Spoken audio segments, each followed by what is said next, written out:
Die Normalsten sind die Kränkesten und die Kranken sind die Gesündesten.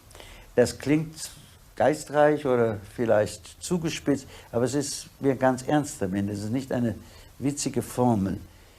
Der Mensch, der krank ist, der zeigt, dass bei ihm gewisse menschliche Dinge noch nicht so unterdrückt sind, dass sie in Konflikt kommen mit den Mustern der Kultur und dass sie dadurch, durch diese Friktion, Symptome erzeugen. Das Symptom ist ja wie der Schmerz nur ein Anzeigen, dass etwas nicht stimmt.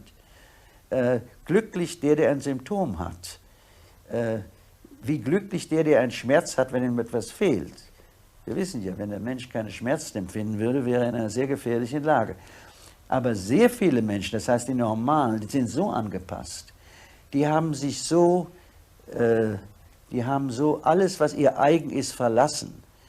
Die sind so entfremdet, so Instrumente, so robothaft geworden, dass sie schon gar keinen Konflikt mehr empfinden.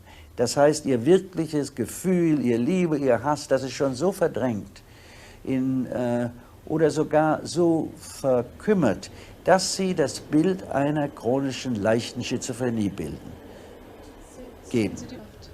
Sehen Sie die Ursachen dafür in unserer Gesellschaft? Nun, die Ursachen scheinen mir ganz offenliegend zu sein. Unsere Gesellschaft ist aufgebaut auf dem Prinzip, dass das Ziel des Lebens ist, die größere Produktion als Kompensation und auch als Notwendigkeit, die größere Konsumption, und dass die Wirtschaft ist das und der Fortschritt der Wirtschaft, der Fortschritt der Technik, das ist das, wofür wir leben, nicht der Mensch.